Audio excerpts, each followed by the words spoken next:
សច្ចធัวរូបវេទនាសញ្ញាសង្ខារវិញ្ញាណហ្នឹងដាប់ធัวរឿយរលឹករឿយទៅវាបំបែកវាបំបែកខណ្ឌចេញទៅវាអត់មានខណ្ឌណាមួយប្រកបជាអត្តាទេដល់ទៅវាច្បាស់មួយគ្រប់ទាំង5ហ្នឹងទៅផ្សំគ្នាមកក៏វាអត់មានផ្សំទៅកើតចេញជាអត្តារូបមិនមែនអត្តាវេទនាមិនមែនអត្តាសញ្ញាសង្ខារវិញ្ញាណមិនមែនអត្តាផ្សំគ្នាទៅចេញជាអត្តាវាមិនដែលរបស់មិនមែនអត្តាទាំង5មកផ្សំគ្នាទៅវាចេញទៅជាអត្តាវាអត់ដែលវានៅតែរបស់5ដដែលណាដូចដីទឹកភ្លើងខ្យល់អញ្ចឹងទៅថាយកជាតិអីយកមកផ្សំគុំធ្វើរថយន្តទៅអញ្ចឹងទៅ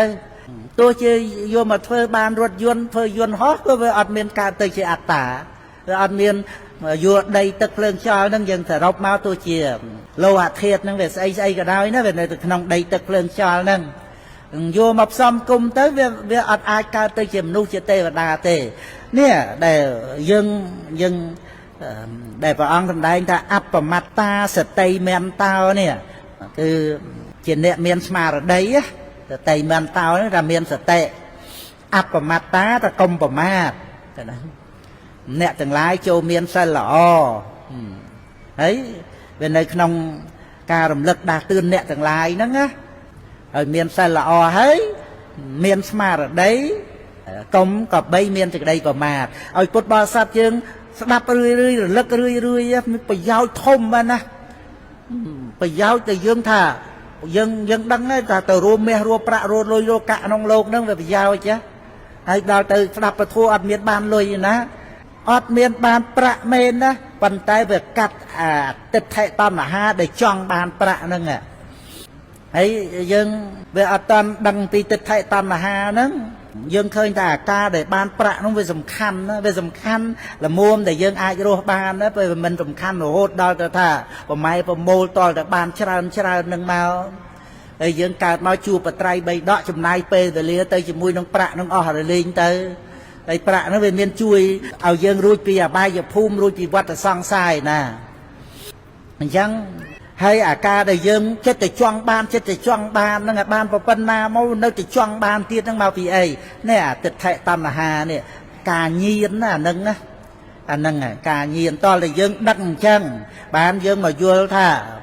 ត្រឹមតែគ្រប់លមុំដើម្បីរស់ប្រព្រឹត្តព្រះចក្រយធัวអប់រំចិត្តហើយវាអត់ចាំបាច់អីក៏ក្រឹកក្រែងអីទៅទេប៉ុន្តែដែលមនុស្សទាំងឡាយគិតឃើញតែចាំបាច់ហ្នឹងមកពីអាការញៀននេះដោយទិដ្ឋិអ្នកដែលមានឧបនិស្ស័យ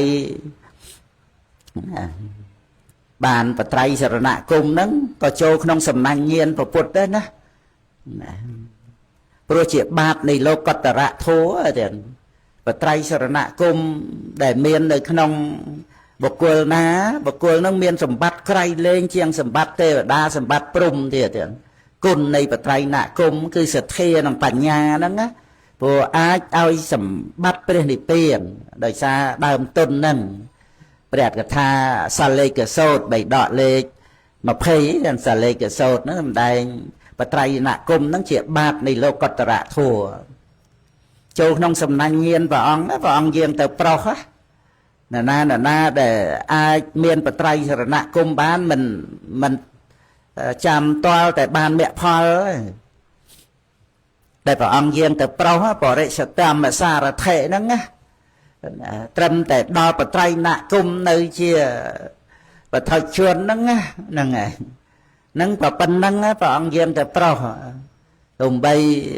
នន់តោបនន់តនិករាជជាសត្វផង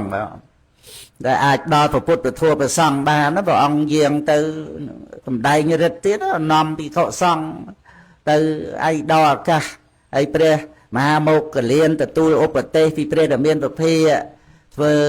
នេះនឹងឲ្យលះបង់មាននេះហើយបានមកដល់ពុទ្ធធម៌ប្រសង់ជាសរណៈហ្នឹងហើយព្រះអង្គទ្រង់ពិចារណាដោយសព្វញ្ញុត្តញាណអនាគតੰសញ្ញាណជ្រាបអនាគតមកដល់ពុទ្ធបរិស័ទយើងដែនរវណ្ណភូមិនេះមានបុណ្យមកត្រូវមានបត្រៃសរណគមហើយទាំងចូលកាន់ប្រភ្នោះបុស្សជាបព្វជិតទៀតចឹងព្រះអង្គត្រូវអនុគ្រោះពុទ្ធបរិស័ទយើងហ្នឹង យើងនឹងឲ្យចូលក្នុងសំណាញ់ញៀនព្រះអង្គព្រះអង្គគោរពព្រះធម៌ព្រះអង្គពិចារណាឲ្យព្រះធម៌ត្រូវផ្សព្វផ្សាយទៅដល់ណាខ្លះមកសវណ្ណភូមិហ្នឹងមុនតាមពាក់បណ្ឌិតទ្វីបកោះលង្កាទៀត